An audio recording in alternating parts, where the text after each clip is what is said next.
coração os nossos irmãos em Cristo, Senhor, todos olhando para o autor e consumador da nossa fé.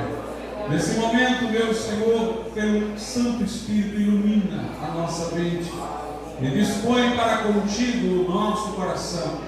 Fala-nos hoje aqui, Senhor. Derrama sobre nós o espírito de oração e de súplicas e coloca uma fé ativa em nosso coração que se apodere de promessas e seja triunfante. Tudo isso nós te pedimos em nome de Jesus. Amém. Vamos abrir as nossas Bíblias no Evangelho de Mateus.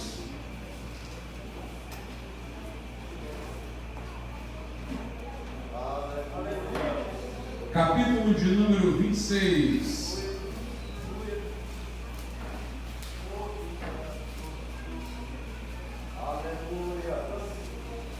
Mateus 26, a partir do versículo de número 36.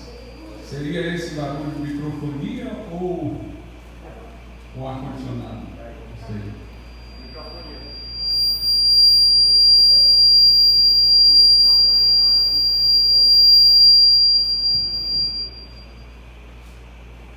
Mateus capítulo de número 26, a partir do versículo de número 36. Então chegou Jesus com eles a um lugar chamado Getsemane e disse a seus discípulos: assentai-vos aqui, enquanto vou além orar. E levando consigo Pedro e os dois filhos de Zebedeu, começou a entristecer-se e a angustiar-se muito. Então lhes disse: a minha alma está cheia de tristeza até a morte. Ficai aqui e velai comigo. E indo um pouco mais para diante, prostrou-se sobre o seu rosto, orando e dizendo: meu Pai, se é possível, passe de mim este cálice. Todavia não seja como eu quero, mas como tu queres. E voltando para os seus discípulos, achou-os adormecidos, e disse a Pedro: então nem uma hora pudeste velar comigo? Vigiai e orai, para que não entreis em tentação. Na verdade o espírito está pronto, mas a carne é fraca. E indo segunda vez, orou, dizendo: Pai meu, se este cálice não pode passar de mim sem eu o beber, faça-se a tua vontade. E voltando, achou-os outra vez adormecidos, porque os seus olhos estavam pesados. E deixando-os de novo, foi orar pela terceira vez, dizendo as mesmas palavras. Então chegou junto dos seus discípulos e disse-lhes: dormi agora e repousai, eis que é chegada a hora, e o Filho do Homem será entregue nas mãos dos pecadores. Levantai-vos, partamos, eis que é chegado o que me trai. Podeis assentar. Meus amados irmãos, proximamente ao seu sacrifício é que Jesus foi ao Getsemane para orar, para colocar-se em oração diante de Deus. Sua alma estava angustiada por muitas coisas. Ele antecipava em sua mente, porque conhecia as profecias, todo o seu sofrimento e abandono. Mas, para além disso, na cruz, quando os nossos pecados sobre ele estavam lançados, o Pai o abandonaria, não por causa de quem ele era, mas por causa do que levaria sobre si os nossos pecados. E essa separação do Pai começou ali mesmo, no Getsemane. Foi o momento ali em que ele já estava com o fardo dos nossos pecados sobre ele, sendo que ali ele ainda não estava no momento que, somando-se a isso, viria dor e abandono lá na cruz do Calvário. E Jesus disse que estava triste por causa desta solidão espiritual, por causa que o Pai já não lhe estava próximo, porque os nossos pecados ele os levava sobre si. Ele disse: minha alma está angustiada até a morte. Essa expressão revela que ele entendia que se aquela tristeza que o estava dilacerando não de alguma maneira fosse detida, ele terminaria por morrer. Era uma tristeza que o estava devorando na direção da morte. E quando Jesus vai orar e dizer: Pai, afaste de mim esse cálice, entretanto não se faça como eu quero, mas como tu queres. O cálice a que ele se refere para ser afastado não era a sua morte na cruz. Ele a sabia como necessária desde o princípio. Chegou mesmo a dizer a Pedro que o quis afastar da cruz com uma linguagem de penalização. Ele havia dito a Pedro: para trás de mim, Satanás. Por várias vezes dissera que era necessário que o Filho do Homem desse sua vida em resgate por muitos, que ninguém tem maior amor do que este, que dá a vida pelas suas ovelhas, dá a vida pelos seus amigos. Em nenhum momento passou pela cabeça de Jesus não ser o seu propósito ir à cruz, mas a sua oração naquele momento era para que ele não morresse ali mesmo, porque se ele morresse ali mesmo, ele não poderia exatamente cumprir aquilo para o que viera, que seria morrer na cruz do Calvário. Então ele sentia a sua alma angustiada até a morte. Lucas diz que o seu suor passou a ser grandes gotas de sangue. Portanto, ele poderia ter perdido todo o seu sangue ali e ter morrido precocemente. E ele orava para que isto não acontecesse, para que ele saísse daquela situação, pudesse aguentar e chegar até a cruz. Era este o cálice que ele pedia para ser evitado, uma morte precoce. Mas ele dizia: Senhor, mas isso seja como tu queres, da forma como tu desejas fazer, não como eu quero. E de acordo com Lucas, um anjo foi enviado para consolá-lo. O Pai não poderia socorrê-lo, os nossos pecados estavam sobre ele, mas um anjo o foi confortar. E exatamente o conforto que o anjo lhe deu e outras coisas que Deus, o Pai, pode ter feito em sua soberania, lhe deram condições humanas de prosseguir em direção ao madeiro. Portanto, esta oração, para que se lhe apartasse o cálice daquele momento, ela foi ouvida por Deus.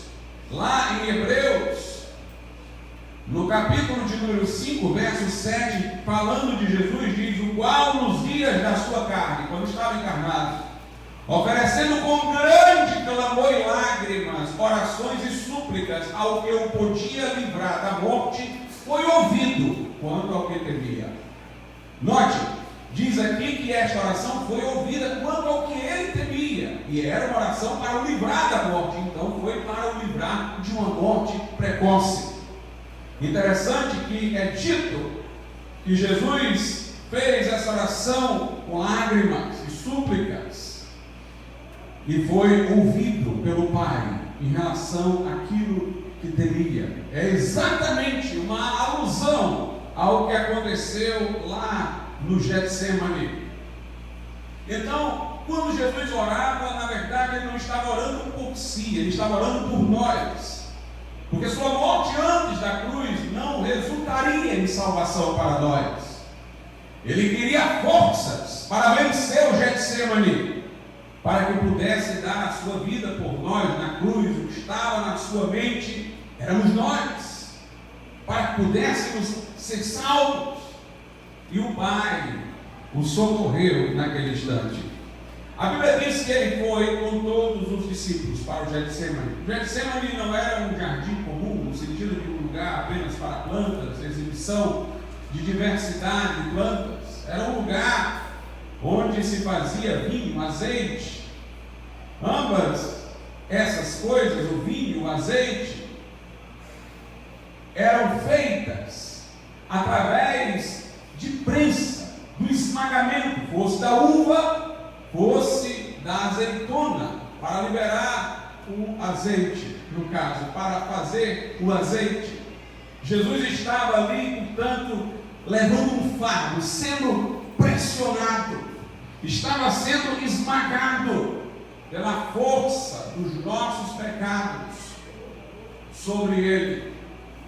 E Jesus levou os seus discípulos, mas de modo particular os discípulos pararam num determinado momento e somente 3 deles, Pedro, Tiago e João, Pedro e os filhos de Zebedeu, foram adiante com Jesus. Mas depois Jesus também fica mais à frente dos 3. Conforme a Bíblia, um pouco mais adiante, na distância de uma pedra lançada, como diz outro evangelista.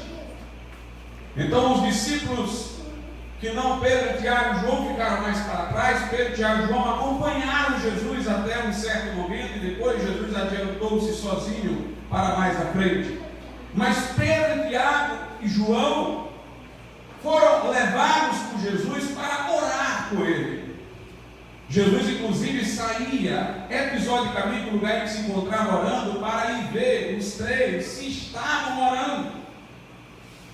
Mas a Bíblia diz aqui que seus olhos estavam pesados, que indicam exaustão. Lucas, porém, acrescenta que eles estavam dormindo de tristeza. A tristeza, a melancolia, fazia com que eles, naquele momento, se dispusessem para o sono, se entregassem ao sono. E os seus olhos ficavam pesados, dormiam, e Jesus os repreendia, os chamava de novo para orar. E disse: vocês não podem velar comigo, vigiar comigo 1 hora sequer. Quando nós lemos esta passagem, irmãos, ela deve nos trazer vergonha. Será que nós um dia oramos pelo menos 1 hora? Porque Jesus aqui está estabelecendo não um cronômetro de oração, mas uma coisa que parece ser o mínimo que alguém pode fazer em termos de oração. Vocês não podem velar, vigiar comigo em oração pelo menos 1 hora? Mas a primeira pergunta que nos vem é esta: por que Pedro, Tiago e João foram com Jesus? Por que ele chamou esses 3? Qual a razão desta seleção dos 3? Porque estes 3 estavam com Jesus no Monte da Transfiguração. Lembram-se? No Monte da Transfiguração, Jesus foi preparado para a sua morte. Apareceram ali a Jesus Moisés e Elias. Elias, representante dos profetas, Moisés da lei, a lei dos profetas, o Velho Testamento representado por Moisés e Elias. Os dois tiveram experiências contrárias em relação à morte. Elias pediu para morrer e viveu, e Moisés pediu para viver e morreu. Os dois tiveram angústias distintas em relação ao morrer, e portanto as experiências de ambos combinadas poderiam trazer orientação a Jesus enquanto homem, porque enquanto Deus ele nunca poderia experimentar a morte. Por outro lado, a Bíblia diz que eles estavam lá para falar de Jesus acerca de sua morte que ia se cumprir em Jerusalém. E quando eles falaram com Jesus, a Bíblia diz que houve uma transfiguração em Cristo. Suas vestes resplandeceram, ficaram brancas. Ele ficou cheio de luz. Se você observar, era a glória que lhe viria depois da ressurreição, que estava momentaneamente sendo-lhe antecipada. Poderíamos ir para o texto lá em Hebreus para entender que era disso que se tratava. O pai estava confortando o filho, tanto quanto Moisés e Elias, dando-lhe uma experiência antecipatória da glória que se seguiria à sua morte, da glória da ressurreição, para que ele, enquanto homem, encontrasse forças, pensando na glória da ressurreição, para enfrentar aquele momento de morte. Estavam lá Pedro, Tiago e João. Portanto, Pedro, Tiago e João, por serem também testemunhas da vitória que viria depois da morte de Cristo, estavam em relação aos outros discípulos numa posição de mais profunda experiência. E Jesus os quis, portanto, mais próximos, para orar com ele. Eles estiveram no lugar onde Jesus foi preparado para morrer, no monte. Eles viram Moisés e Elias, eles viram a transfiguração de Jesus. Então eles tinham, como se pode perceber, motivos também para estarem ali orando firmemente com Jesus, em função da expectativa de glória, de vitória, que viria ao terceiro dia após a morte de Jesus. Meus irmãos, Pedro, Tiago e João são mencionados na carta aos Gálatas como colunas da igreja. Paulo diz que eles eram tidos como colunas, embora Paulo disse que para ele nada disso significaria qualquer coisa. Mas, quando Paulo disse que eles eram tidos como colunas, é porque de fato eles tiveram uma certa respeitabilidade na igreja primitiva, porque estiveram nestes dois momentos, na transfiguração e no Getsemane, na glória e na prensa, no monte onde o céu tocou a terra, e no jardim onde a terra desceu até o inferno. Isto os fazia respeitados na igreja. Isso mostra uma coisa importante para todos nós. Não havia diferença de conhecimento de Pedro, Tiago e João para com os demais. Jesus havia instruído a todos igualmente, todos estavam presentes. Quando Jesus fazia seus sermões, contava e interpretava uma parábola. Mas Pedro, Tiago e João, de certo modo, ganharam uma distinção, não por causa do que conheceram, mas por causa da experiência que tiveram. Fosse a experiência de tocar a glória de Deus, de estar vendo Cristo em sua glória, quer fosse a experiência de estarem ali naquela oração angustiante. Portanto, meus irmãos, o que faz o pregador, o ministro do Evangelho, não é um diploma de seminário, não é simplesmente o conhecimento, que é importante para todos nós, mas a experiência com Deus. Uma experiência que passa pela transfiguração e pelo Getsemane. Uma experiência na qual nós sentimos alegria indizível e cheia de glória no monte da transfiguração.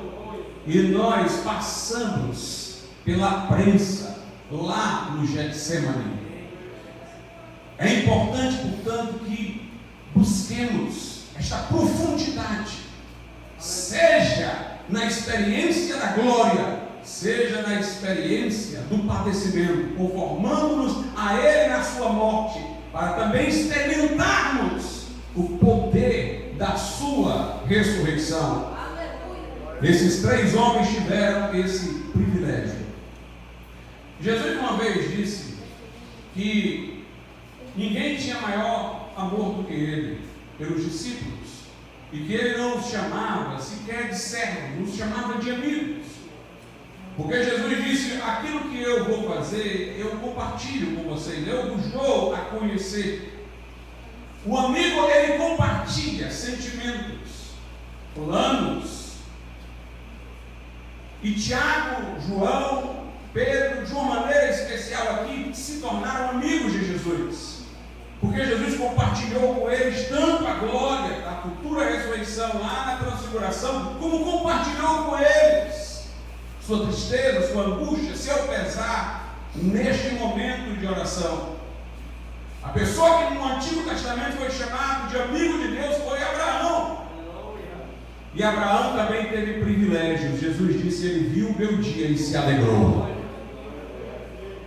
E Deus compartilhou com Abraão seus sentimentos, entre aspas, porque Deus não tem sentimentos exatamente como o homem os tem, mas compartilhou porque compartilhou o seu coração. Quando quase Abraão sacrificou Isaque, ele pôde entender a dor do pai ao entregar o seu próprio filho para morrer por nós.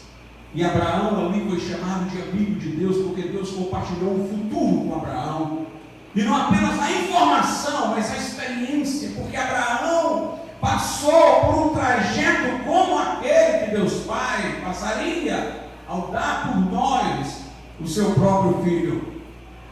Portanto, nós devemos buscar profundidade na nossa vida espiritual, profundidade na transfiguração e profundidade no Getsemane. E uma coisa é dependente da outra. Você não pode ir para o monte da transfiguração sem ir para o Getsemane.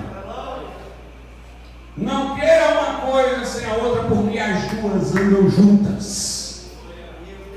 As duas andam juntas. Então, Jesus vai com os discípulos, eles estacionam no momento, Pedro, Tiago e João vão mais à frente com ele, Jesus nos coloca para orar consigo, embora Jesus esteja ainda a uma distância deles. Meus irmãos, nós aqui também colhemos uma lição importante. Se Jesus, que era Jesus, quis ter 3 discípulos orando com ele, quem somos nós para acharmos que resolveremos as coisas sozinhos? Quem somos nós? Às vezes o crente não vem para o culto de oração e diz: não, eu estou orando em casa, eu estou orando, sozinho eu oro. Se Jesus precisou de 3 no seu culto de oração, quem somos nós para achar que somente orando sozinhos nós vamos ter vitória? Daí a importância dos cultos de oração. Os cultos de oração devem ser Getsemanes, para nós orarmos uns pelos outros, para nós orarmos juntos. Jesus quis os seus discípulos próximos a ele. Jesus ia fiscalizar se eles estavam orando. Jesus se sentia consolado por saber que 3 discípulos, amigos, estavam orando por ele, estavam orando com ele. Se Jesus sentiu assim, quem somos nós para fazer da nossa oração solitária o suficiente, sem orarmos com os nossos irmãos, sem estarmos com os nossos irmãos em oração? Quisera, irmãos, nós voltássemos a um tempo pretérito, em que crente convidava o outro para ir para sua casa para orar. Não que você não possa convidar o outro para comer uma pizza, para assistir um filme edificante, mas parece que só nos restou isso. Bom, naquele tempo, vamos lá para casa orar. Vamos orar juntos. Bom, era o tempo em que o culto de oração na igreja, uma vez por semana, hoje tão pouco frequentado, era tido como insuficiente para a igreja. Aí a igreja criava não sei quantos cultos de oração nas casas no meio da semana. Aí os irmãos chegavam mais cedo para o culto para orar, porque achavam que era pouco demais, um culto só de oração. Meus irmãos, nós temos que estar juntos orando. A oração da igreja unida, reunida, é uma oração que muda os acontecimentos, que toca o céu. Interessante que Jesus, muito embora tenha levado Pedro, Tiago e João, ele foi mais adiante, ele foi mais à frente. Ele não ficou exatamente com Pedro, Tiago e João, para mostrar, irmãos, que ninguém poderia acompanhá-lo na sua agonia. Ou seja, aqueles chegaram mais perto porque viram alguma coisa na transfiguração, entenderam um pouco do que viria ou tiveram como entender, mas eles só puderam entrar até um certo momento. Só Jesus foi lá no profundo. Só Jesus atravessou um determinado véu. Só Jesus poderia entender realmente o que ele iria passar. Por isso, ele vai à frente. E aqui nós temos uma lição importante. Por mais que os nossos irmãos orem conosco e sintam empatia com as nossas dificuldades e dores, só nós conhecemos lá no fundo como elas são. Nós temos os nossos irmãos próximos até uma altura, outra altura a gente tem que ir sozinho mesmo. Mas é bom saber que teus irmãos lá atrás, na retaguarda, clamando por nós. Às vezes algumas pessoas dizem assim: pastor, eu não gosto de culto de oração pentecostal, Porque os crentes vão para o culto de oração e fica todo mundo orando, fazendo sua própria oração. Dá para fazer isso em casa.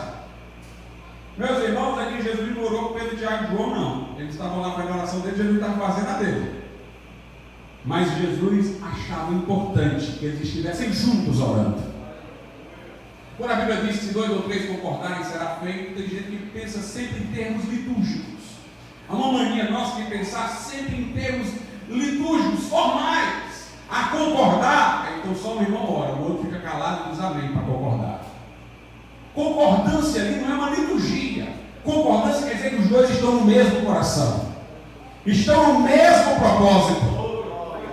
Meus irmãos, eu estou aqui orando por um avivamento, tem um irmão aqui do meu lado orando por avivamento. A minha oração é própria dele também, mas eu sei que ele está aqui do meu lado orando pela mesma coisa, isso me conforta. Ele sabe que eu estou do lado dele orando pela mesma coisa, isso o conforta. É uma oração que vai na mesma direção, ainda que eu faça a minha e ele faça a dele. É maravilhoso estar junto. É maravilhoso estar com o nosso irmão, clamando pela mesma coisa. E assim estava Jesus. Até um certo momento Pedro, Tiago e João podiam orar junto com ele, entender o que ele ia passar, mas ele mantinha uma distância para que nós entendêssemos que há uma singularidade. É uma oração com os irmãos, mas ao mesmo tempo a oração de cada um de nós em particular. E aqui Jesus nos dá vários exemplos para seguirmos no que tange a vida de oração. Primeiramente, irmãos, nós vemos a questão da oração solitária. Como eu já expliquei aqui, por mais que esteja com os meus irmãos, eu tenho que ter aquela minha oração, porque tem crente que é o contrário. Ele não ora sozinho, ele só ora com os irmãos. E geralmente o orar dele é só dando glória para a oração do outro. Ele está contagiado pelo ambiente de oração, mas ele não tem uma oração para fazer. Mas Jesus aqui nos mostra que por mais que tenhamos que estar com os irmãos orando, nós temos que ter a nossa oração, que só Deus e nós vamos entender. Falando sobre aquilo que é da nossa particularidade, que só Deus pode enxergar e ver. A segunda lição é a humildade.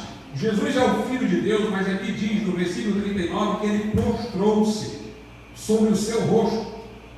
No outro evangelho diz que ele ajoelhou-se, e aqui está dizendo que ele colocou o rosto em terra.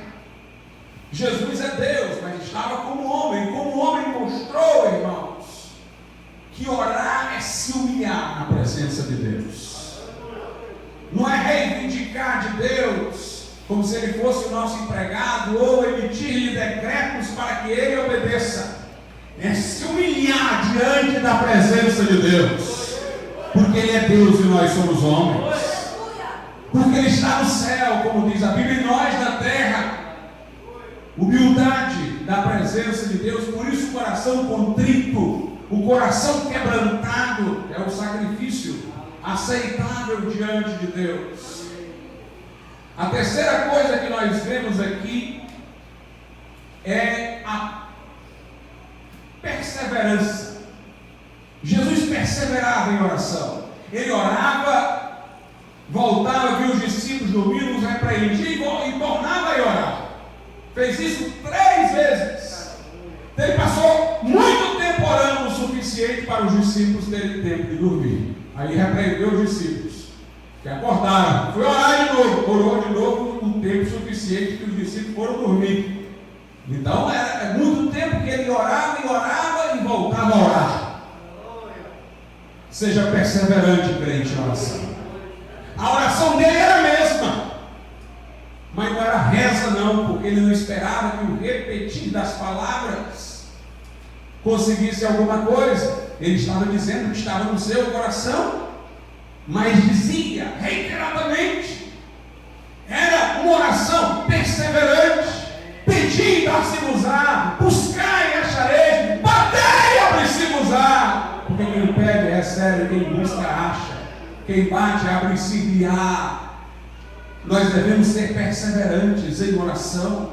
A igreja primitiva era uma igreja que perseverava. em oração. A outra coisa, a quarta coisa importante, era a intensidade da oração de Jesus. Era tão intensa a sua oração que o seu suor se transformou em sangue. E aqui eu vou para Lucas. Lucas diz assim, no capítulo de número 22. Lucas 22, versículo 44. E posto em agonia, orava mais intensamente. E o seu suor tornou-se como grandes gotas de sangue que corriam até o chão. Meus irmãos, nossa oração tem que ser intensa. Nossa oração tem que ser profunda.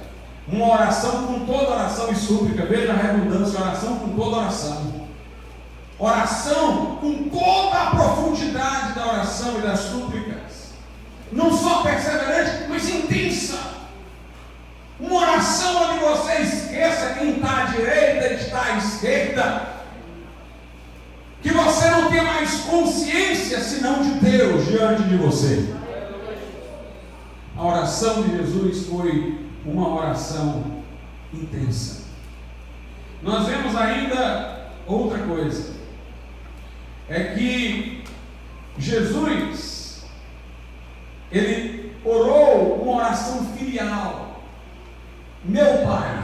Aqui em Mateus fala que ele disse Pai meu e depois disse meu Pai e Pai meu. Era a oração de um filho. Nós temos que entender o relacionamento que temos com Deus como filhos. As promessas que temos de Deus são feitas a nós como filhos. É uma oração de quem pode chamar Deus de Abba, Pai. O crente, irmãos, recebeu o Espírito de adoção para fazer esta oração. Abba, Pai. A oração de Jesus também era uma oração de resignação. Ele pedia a Deus, mas diziam, como é contigo? Afaste-me esse caso, mas seja como tu queres. Era uma oração de submissão à soberania de Deus, de consagração, de disposição, de que a vontade de Deus fosse feita em sua vida.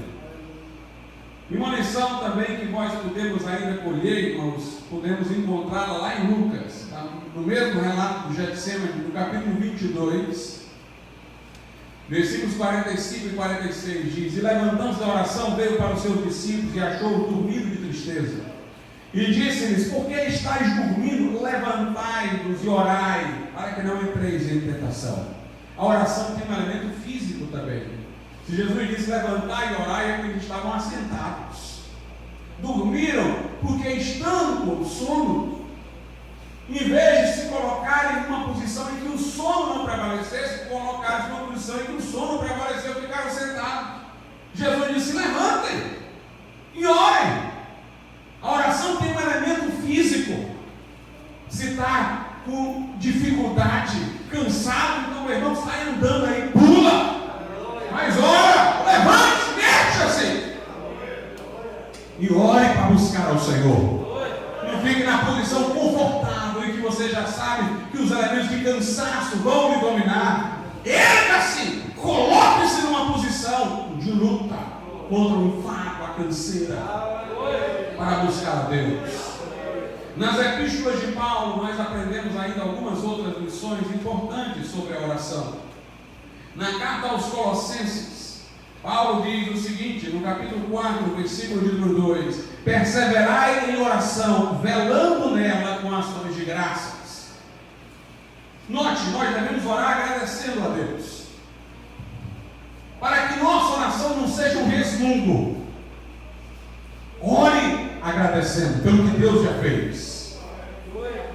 Agradeça, porque Ele vai dar a resposta que você precisa, muito embora possa não ser aquela que você esteja querendo. Agradeça, porque Ele tem cuidado de nós. Agradeça, porque todas as coisas cooperam para o bem dos que amam a Deus, que são chamados segundo o seu propósito. Aqui diz perseverar em oração, velando. O que é velar? É vigiar. Velando com ações de graça, para a oração não se perder em amargura, para a oração não se perder em resmungo. Você ora e introduz agradecimento, ora e agradece, em tudo dá graças. Na carta aos Filipenses, irmãos, Paulo mostra que mais importante para nós do que um psicólogo para resolver a nossa ansiedade é a oração. Filipenses 4, versículos de número 6 e 7. Não estejais inquietos por coisa alguma, antes as vossas petições sejam em tudo conhecidas diante de Deus pela oração e súplicas, com ação de graças. E a paz de Deus, que excede todo entendimento, guardará os vossos corações e os vossos pensamentos em Cristo Jesus. Pastor, eu estou muito ansioso. Está orando, meu irmão? Eu já fiz assim uma oração, contou tudo aqui, diz, em tudo sejam conhecidas. Falou tudo para Deus? Não fique inquieto não, vá falar com Deus. E conte tudo para Ele. Sejam as vossas petições em tudo conhecidas diante de Deus, pela oração e súplicas, com ações de graças, agradecendo.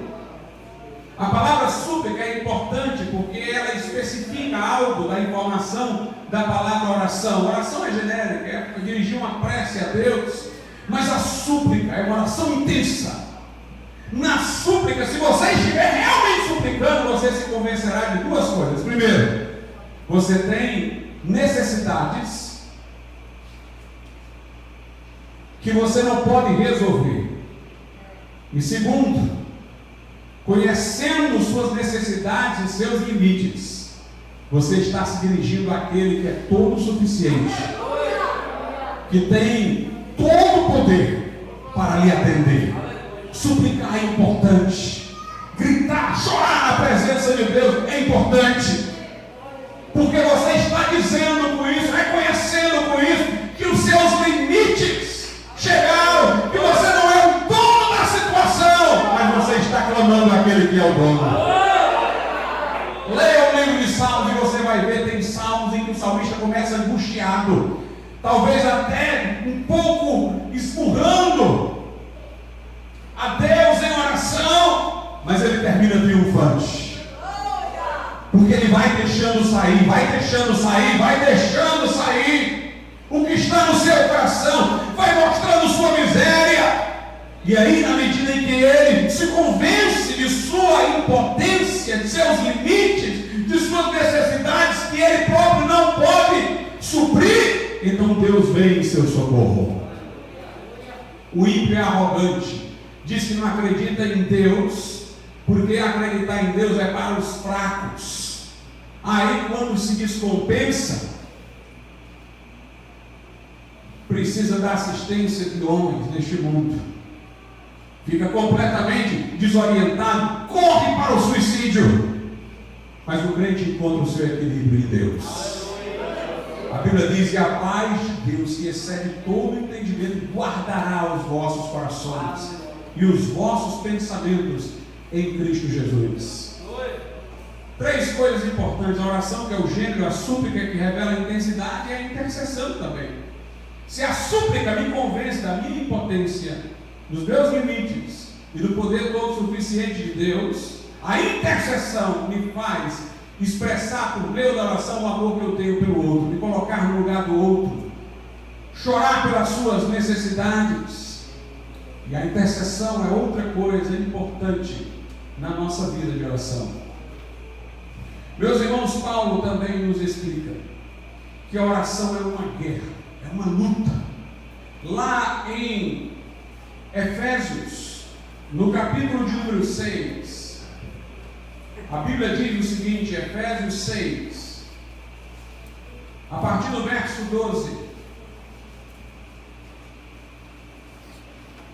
porque não temos que lutar contra a carne e o sangue, mas sim contra os principados, contra as potestades, contra os príncipes das trevas deste século, contra as hostes espirituais da maldade nos lugares celestiais. Portanto, tomai toda a armadura de Deus, para que possais resistir no dia mau, e havendo feito tudo, ficar firmes. Estai, pois, firmes, tendo cingido os vossos lombos com a verdade, e vestida a couraça da justiça, e calçados os pés na preparação do evangelho da paz, tomando sobretudo o escudo escudo da fé, com o qual podereis apagar todos os dardos inflamados do maligno. Tomai também o capacete da salvação e a espada do Espírito, que é a palavra de Deus, orando em todo o tempo, com toda oração e súplica do Espírito, vigiando nisto com toda a perseverança e súplica por todos os santos, e por mim, para que me seja dada no abrir da minha boca a palavra com confiança, para fazer notório o mistério do Evangelho, pelo qual sou embaixador em cadeias, para que possa falar livremente, como me convém falar. Observe que quando Paulo descreve as peças da armadura de Deus, a oração não corresponde a nenhuma. A espada do Espírito é a palavra de Deus, o calçado é o Evangelho da paz, o capacete é o capacete da salvação. Nenhuma peça da armadura é a oração, mas ele coloca no gerúndio, versículo 18, orando. Ele vai dizendo que nós devemos então fazer todas as outras coisas orando. A oração não é uma peça, a oração é o modo de usar todas as peças. Tomai o capacete da salvação orando. Tomai o escudo da fé orando. Tomai a espada, que é a palavra de Deus, orando. A oração não é uma arma em particular. A oração, ela acompanha o modo de uso de todas as armas. Por isso que ele diz, orando em todo o tempo. A oração não é uma arma, mas é uma continuidade. Orando, faça tudo isso orando. Em todo o tempo. Tudo isso tem que ser feito com oração. A Bíblia sem oração se torna apenas um livro de informações teológicas. O evangelismo sem oração se torna apenas ativismo. O escudo da fé sem oração se torna apenas presunção. O capacete da salvação na cabeça sem oração pode ser objeto de confusão com as tentações mentais de Satanás para colocar dúvidas sobre a salvação. Mas tudo você deve fazer orando. Orando. Aleluia. Aí a palavra se converte em fogo. Aí o evangelismo se converte em poder. Aí o capacete da salvação torna sua mente inabalável. Aí a glória de Deus se manifesta. Fazer tudo orando. E a importância de nós, irmãos, sermos um escudo para a igreja. Aqui não destaca apenas a oração individual, mas uma oração de guerra. A igreja é o nosso exército. E nós temos que defender a igreja, o povo de Deus. Então o versículo de número 18 diz, orando em todo o tempo, extensão, com toda oração e súplica, intensidade, intenção com essa, eu tenho que orar todo o tempo e orar com toda oração, com força, no Espírito. Portanto, uma oração conduzida pelo Espírito Santo em nossas vidas. Vigiando nisto, com toda a perseverança e súplica por todos os santos. Eu tenho que vigiar, guardar, proteger os santos em oração. Nós temos que orar uns pelos outros, meus irmãos. Nós temos que orar pela igreja. Nós temos que ser um paredão na frente da igreja. Quando o diabo vier para atacar os nossos irmãos, nós temos que estar lá em oração, vigiando.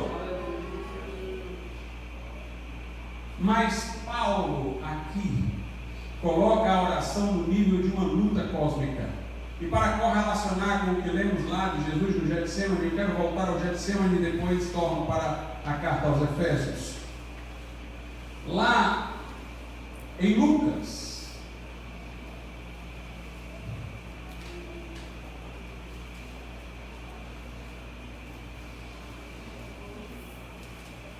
no capítulo de número 22, quando Jesus vai sair do Getsemane, no versículo 53, diz assim: tendo estado todos os dias convosco no templo, tenho estado todos os dias convosco no templo, está dizendo aos que lhe vieram prender, e não estendestes as mãos contra mim, mas esta é a vossa hora e o poder das trevas. O que Jesus queria dizer é que por muito tempo os seus inimigos queriam prendê-lo. Por muito tempo o diabo já queria prendê-lo, através dos homens maus. Mas Jesus, em oração, impediu que o diabo triunfasse. Queriam pegar e o subir no meio da multidão, desaparecia. Jesus disse: olha, agora vocês só conseguiram porque chegou a hora de vocês. Eu me entreguei agora para ir à morte, porque até agora vocês me encostaram um dedo em mim. O poder das trevas não conseguiu nada, porque em oração freava a ação de Satanás. Mas agora ele se entregava para morrer, para na verdade ser vitorioso através da sua morte e ressurreição. Nós vemos uma coisa parecida em João, capítulo de número 14, versículo 30. Já não falarei muito convosco, porque se aproxima o príncipe deste mundo e nada tem em mim. Então Jesus está dizendo: olha, nesse momento o príncipe deste mundo se aproxima e agora eu vou seguir. Deixar que os homens perversos, manipulados pelo diabo, me levem prisioneiros. Mas o príncipe desse mundo, desde o começo, quis atingir Jesus. Desde o começo. Mas Jesus o colocou em limites, através da oração ao Pai, até que fosse designado o momento certo de ele deixar prevalecer aquelas forças para, na verdade, subjugá-las em seguida. O texto lá de Efésios, capítulo de número 6, diz assim no versículo 12: porque não temos que lutar contra a carne e o sangue, mas sim contra os principados, contra as potestades, contra os príncipes das trevas deste século, contra as hostes espirituais da maldade nos lugares celestiais. De acordo com Paulo, este mundo está dividido em regiões, em principados, e em cada principado há uma potestade, há um poder maligno. Por isso que nós acreditamos que o sistema político está nas mãos do diabo, como Satanás disse a Jesus lá na tentação: se tu prostrado e adorado, eu te darei todos os reinos da terra, que lhe foram entregues, não por Deus, pelo homem. Quando ele caiu, o diabo é o Deus deste século, o príncipe deste mundo. Nós temos uma ilustração do livro do profeta Daniel, quando Daniel está orando, e o anjo chega com a resposta, mas diz que demorou, que a ordem para atender a súplica de Daniel viria desde o primeiro dia que ele tinha orado, mas ele demorou por causa do príncipe da Pérsia, que é um demônio. O rei de Tiro aparece como ilustração de Satanás num dos livros proféticos, porque todo esse sistema está nas mãos de Satanás. Mas aqui ele está nos convidando a orar contra principados e potestades. Por isso, irmãos, que a guerra cultural é nossa. Nós temos visto hoje, principalmente através de governos ímpios, tentativas de implementar ideologia de gênero nas escolas, de censurar a pregação da palavra de Deus nas redes sociais, a denúncia do pecado. Nós estamos vendo aí pessoas querendo desconstruir a família, isso tudo vindo de forças governamentais que vão encontrando uma unidade de parecer no mundo para formar o governo mundial, do qual o anticristo vai participar ativamente. Nós estamos vendo forças malignas vindas do sistema contra nós, e nós temos que reagir. Reagir não apenas pela apologética, pela argumentação, não apenas reagir pela forma profética, denunciando, protestando contra leis iníquas, fazendo soar a trombeta em Sião, mas orando. Nós temos que frear estas coisas com o coração. Por trás de tudo isso tem uma casta de demônios, e essa casta de demônios não sai senão com jejum e oração. Nós temos que lutar contra esses principados, contra essas potestades, com armas espirituais, com oração. Eu temo que às vezes o que tem sido chamado de guerra cultural passe a ser visto pelos crentes apenas como uma guerra cultural e não como uma guerra espiritual. É isso que nos distingue daqueles que se chamam de conservadores. Muitos deles têm convergências conosco e damos as mãos a eles em lutas nobres que eles têm. Mas a luta deles é só cultural, irmãos. Eles não veem com mais profundidade. Nós entendemos que há forças do diabo aí por trás. E se nós reconhecemos isso, porque nós não estamos orando? Porque nós não estamos clamando para que tudo isso seja detido? A Bíblia diz: o mistério da injustiça já opera, que é o espírito do anticristo, mas há um que o detém, é o Espírito Santo através da igreja. A igreja resiste. Mas a igreja que resiste é a igreja remanescente. Resiste pela pregação profética, resiste pela apologética incessante, resiste pela oração. Pela oração. Nós temos que resistir pela oração.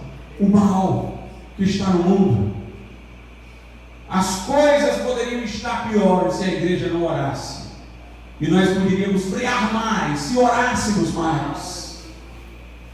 Veja o que Paulo diz nos versículos 19 e 20. Ele diz: e ore também por mim, para que me seja dada no abrir da minha boca a palavra com confiança, para fazer notório o mistério do Evangelho, pelo qual sou embaixador em cadeias, para que possa falar dele livremente, como me convém falar.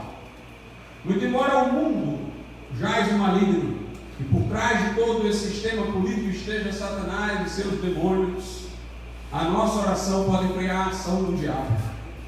A nossa oração, irmãos, pode frear a ação de reis.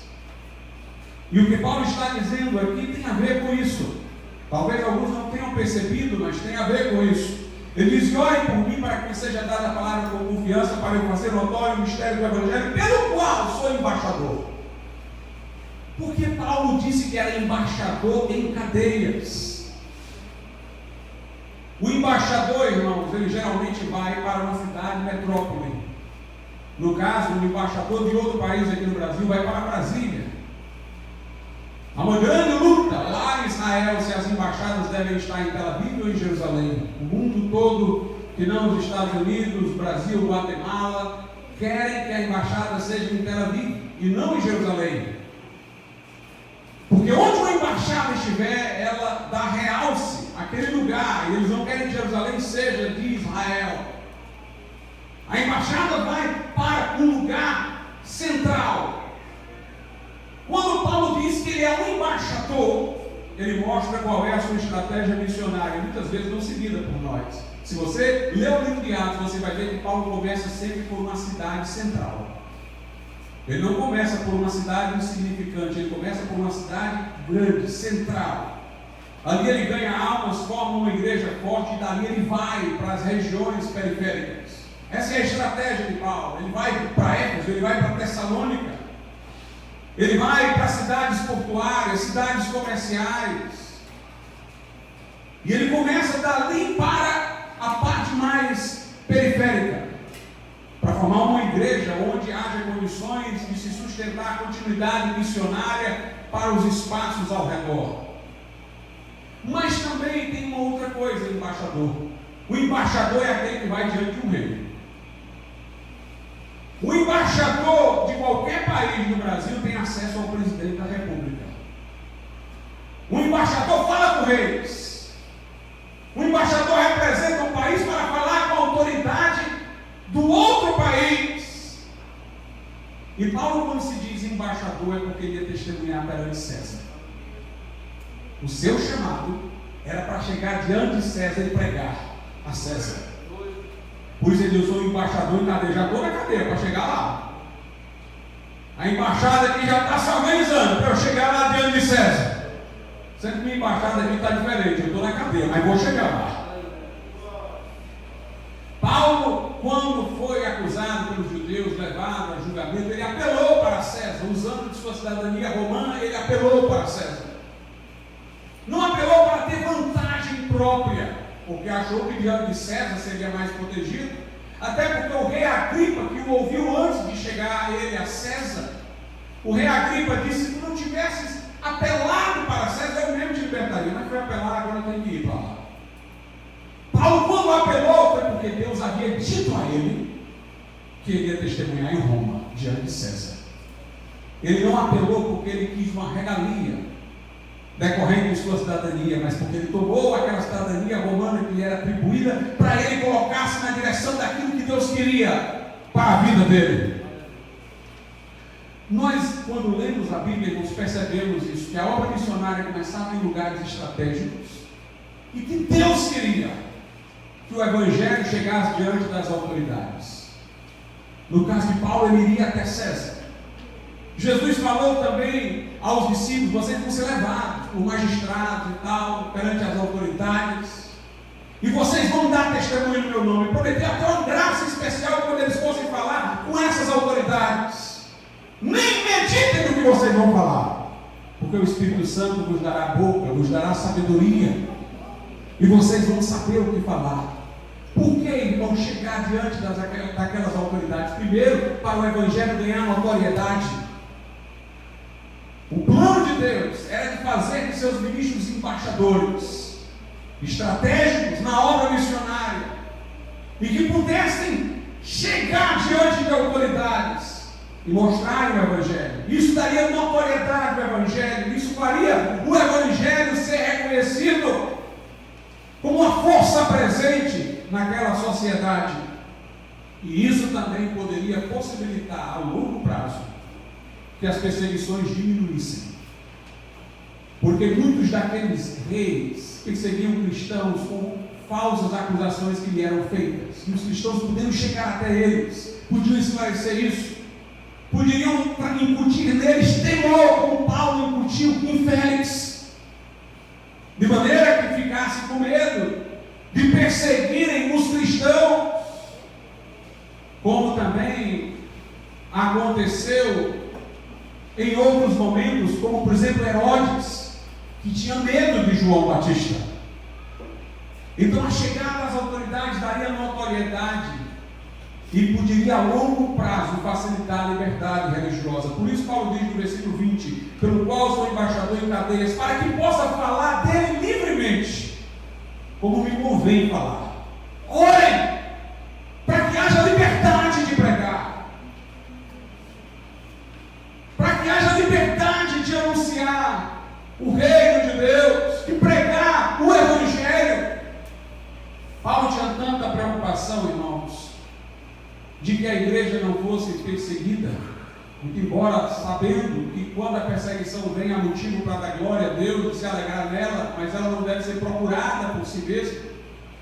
Que uma vez também ele esteve preso, foi açoitado, porque ele perdeu o privilégio de apanhar por amor a Jesus, não. Primeiro ele recebeu a peia, e depois, quando ele foi ser solto, ele disse: vocês podem pegar um cidadão romano, colocar aqui dentro, dar uma surra e depois mandar sair. Ele nem disse que era, deixou para que o homem perguntasse. O homem perguntou: e você é? Ele sou.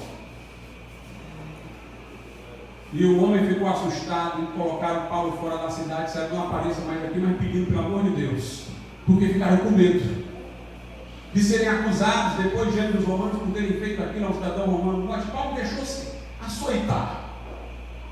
Ele não usou a cidadania romana para se proteger, mas ele disse aquilo porque ele já planejava mesmo sair da cidade. E ele queria que os perseguidores pensassem assim: bem, agora vamos ter cuidado aí de perseguir esses crentes aí, porque vai que são cidadão romano.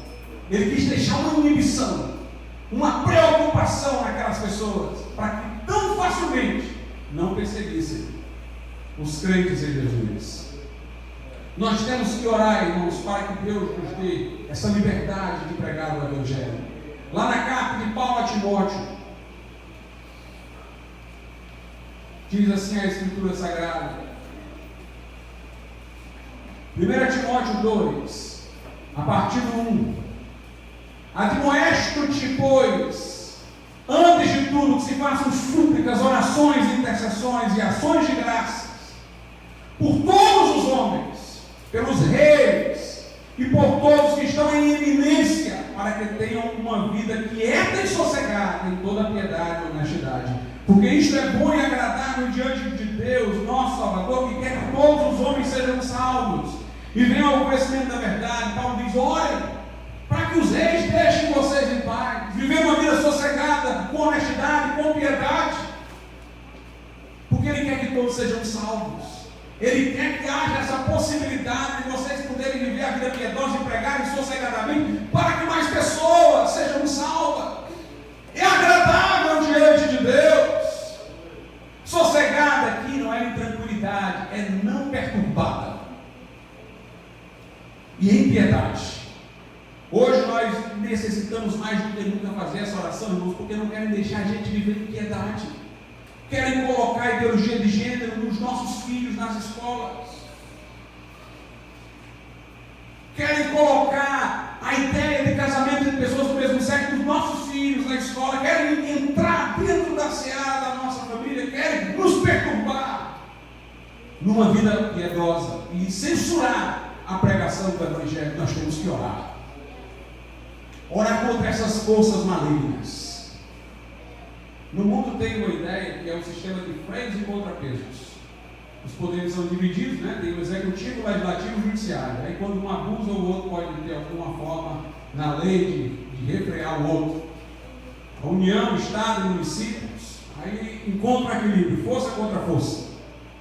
Meus irmãos, o verdadeiro equilíbrio de poderes é a igreja que ora contra as forças do diabo. Equilíbrio de poder é a igreja orando, porque ela vai frear o mal. A um que o detém, somos sal e luz. Então nós temos que orar contra essas forças que querem introduzir isso. Orar para que isso se detenha, para que nós tenhamos como guardar os nossos filhos de tudo isso. É mais do que uma luta cultural, é uma guerra espiritual que nós ainda não entramos como deveríamos entrar. Estamos orando por um avivamento, amém? Estamos orando para que irmãos enfermos sejam curados, amém? Mas nós temos que orar para que essas coisas não prevaleçam. Isso daí, irmãos, não vem simplesmente de ideias, de ideologia, vem do diabo. Vem do diabo. E nós temos que frear em oração. E Deus pode usar pessoas dentro até dessa estrutura, em resposta às nossas orações, para frear alguma coisa. A Lady de Rutgers, que era uma nobre, abraçou o metodismo no auge do avivamento. E se não fosse ela, o metodismo não teria chegado aos grandes salões dos nobres para ser ouvido. E ela mesma, depois de convertida, começou a se ausentar dessas grandes reuniões da corte. E o príncipe de Gales disse uma vez para a mulher: onde está a Lady de Rutgers? E a mulher disse: ela deve estar aí pregando com os mendigos dela, referindo-se aos metodistas. E o príncipe de Gales disse: pois, quando chegar a hora do juízo, eu quero segurar no manto dela, porque se eu tiver alguém com a qual eu imagino que possa chegar no céu, é com ela. E a mulher calou-se. Durante a Idade Média houve uma perseguição a grupos anabatistas, e os anabatistas iam recuando, perseguidos, recuando, até que chegou em território muçulmano, onde havia muitos muçulmanos. E aí autoridades muçulmanas frearam autoridades católicas para proteger os anabatistas. Viram só os anabatistas indefesos serem mortos, e aquelas autoridades disseram: vocês são um bando de covardes. Agora tem acordo para bater desses aqui, agora vai passar por cima da gente. E as autoridades católicas recuaram, porque crentes oraram. Na década de 60, quase havia um golpe comunista no Brasil. Ernesto Tonini conseguiu a maior proeza sempre lembrada. Ele conseguiu unir os evangélicos de norte a sul do país em oração. Ele fez o maior culto de oração, um culto de oração que abrangeu toda a nação brasileira. Foi o auge do movimento de renovação espiritual entre os batistas. E através de um dia de oração e jejum, aquilo foi impedido. O mundo, irmãos, confia no voto, o crente confia no joelho. O mundo diz que o voto vai mudar tudo, o voto dele não mudou nada, mas a oração da igreja pode deter o mal. A oração da igreja pode frear o mal. E chegou a hora de nós entrarmos em oração, discernirmos os tempos, entendermos as forças malignas que nos estão cercando e entrarmos em oração. Veja o que Paulo diz na carta na carta aos Filipenses, capítulo 1, a partir do versículo de número 12. E quero, irmãos, que saibais que as coisas que me aconteceram contribuíram para maior proveito do Evangelho. De maneira, versículo 13, do capítulo 1, que as minhas prisões em Cristo foram manifestadas por toda a guarda pretoriana e por todos os demais lugares. E muitos dos irmãos do Senhor, tomando ânimo com as minhas prisões, ousam falar a palavra mais confiadamente, sem temor. Paulo está dizendo o seguinte, meus irmãos. Paulo está dizendo, irmãos, a minha prisão foi boa, contribuiu para o Evangelho, porque eu pude pregar na guarda pretoriana, a elite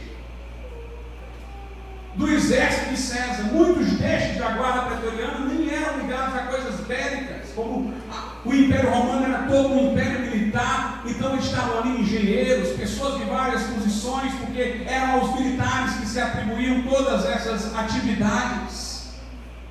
E Paulo disse, através da minha prisão, o Evangelho se manifestou, chegou, isso apareceu para toda a guarda pretoriana. E os irmãos que tinham medo de pregar para estas pessoas, criaram coragem, criaram força, perderam o temor e começaram a pregar também. E começaram a anunciar o Evangelho também. E meus irmãos, alguns da estrutura administrativa do Império Romano se converteram a Cristo. E pode acreditar que muita perseguição foi evitada por causa deles. Paulo diz assim aos Filipenses, capítulo de número 4, versículo 22: todos os santos nos saúdam, mas principalmente os da casa de César. Quem são os santos da casa de César? Eram crentes que estavam dentro da estrutura administrativa do Império Romano. E que para os crentes representavam alguma blindagem, algum atraso na perseguição contra eles. Interessante que Henrique de Navarra dizia-se protestante um hugonote. E ficou resistindo às perseguições católicas na França. E ele depois se tornou herdeiro do trono francês. Para ser rei na França, ele tinha que ser católico. Aí ele virou católico. Ou seja, ele não era crente coisa nenhuma, era um oportunista. Ficou com os protestantes enquanto pôde. Depois, ele tornou-se o rei da França, mas aí tornou-se católico. E ainda disse essa expressão, quando disseram, olha, para você ser rei, você tem que deixar de ser protestante e virar católico. Aí ele disse, a França vale uma missa. Mas de toda maneira, irmãos, este homem baixou um ato normativo pelo qual não se podia perseguir mais protestante. Eu creio que a oração daqueles crentes padecendo e sofrendo fez este homem, ele pode ser um hipócrita, ele poderia ser um mentiroso, um falso crente, um oportunista. Não é quem ele era quem é que estava orando. É quem é o nosso Deus, que pode usar tudo e todos como bem quer. Aquele homem trouxe liberdade religiosa naquele momento para a França. Quando a Alemanha, para evitar uma guerra interna, muitos principados eram católicos, muitos eram protestantes, estavam às vias de uma guerra, aceitou o princípio da territorialidade, um acordo. Que era o princípio da territorialidade? Se o príncipe daquele lugar for protestante, o lugar é protestante. Se o príncipe é católico, o lugar é católico. Lutero nunca gostou desse acordo, mas ele aceitou para evitar um derramamento de sangue naquele momento. Mas isso queria dizer que não tinha lugar nenhum para Anabatista na Alemanha. Anabatista não tinha príncipe nem rei, porque não era a favor de que o cristão se envolvesse em política, ocupasse essas posições governamentais. Em território católico eles seriam perseguidos. Em território protestante eles seriam perseguidos. Mas houve um príncipe protestante, Filipe de Hesse, que por sinal foi o mais escandaloso deles, porque descobriu-se que ele era bígamo, casado com 2 mulheres. Um dia estava na casa de uma, outro dia estava na casa do outro. Mas era nominalmente protestante. E no seu território, ele permitiu maior liberdade para calvinistas e para anabatistas. E os anabatistas oravam todos os dias para que aquele homem tivesse longevidade, demorasse a morrer. Porque era a única porta para eles chegarem na Alemanha. Quando os anabatistas menonitas foram perseguidos na Europa, os governantes da Rússia ofereceram lá espaço para eles. E eles encontraram bonança lá. Deus usou de alguma maneira aquelas autoridades que queriam que determinadas regiões não cultiváveis fossem cultivadas. Eles fizeram aquilo e deram oportunidade aos anabatistas, porque sabiam que eles eram bons trabalhadores. Quando a Rússia vira comunista, eles são perseguidos. E os governantes dos Estados Unidos lhes oferecem depois abrigo. Deus pode usar, irmãos, todos esses espaços. Nós não vamos entrar em nenhum partidarismo. Nós não vamos nos misturar com nada disso, mas nós vamos orar. E nós cremos que Deus pode agir, porque Ele é poderoso para fazer. Nossa oração tem que ganhar um escopo mais alto agora. Oramos por nossas necessidades, oramos pela igreja, oramos por um avamento, mas nós temos que agora entrar numa oração de guerra contra essas forças que querem captar nossos filhos, que querem desconstruir a família, que querem invadir as igrejas, censurar a pregação. Vamos orar, irmãos, para que Deus levante obstáculos para eles aqui e acolá, para que Deus levante uns contra os outros, mas nós tenhamos o espaço de continuar pregando o Evangelho intensamente. Vamos ficar.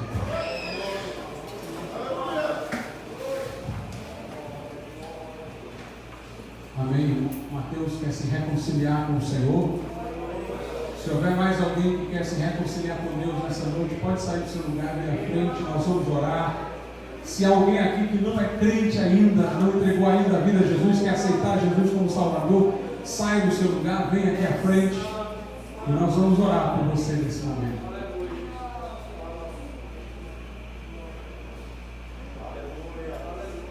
Nosso Deus e nosso Pai, nós te louvamos, nós te agradecemos, Senhor, pela vida de Mateus. Que o Senhor lhe dê vitória, meu Pai. Que sua entrega seja incondicional, absoluta. Que seu arrependimento, meu Deus, seja profundo e real. E que o Senhor, neste momento, transforme sua vida, lhe dê vitória, perseverança, meu Pai, para te seguir, para te servir, para te amar, para viver para a tua glória. Nós te pedimos isso, Senhor. E te agradecemos por sua vida, por todos aqueles que aqui vieram, por este culto, Senhor, pela tua palavra, pela presença do teu Espírito entre nós. Te agradecemos, te louvamos em nome do Senhor Jesus. E que a graça de nosso Senhor Jesus Cristo, o amor de Deus, a comunhão do Espírito Santo, seja com todos. Amém.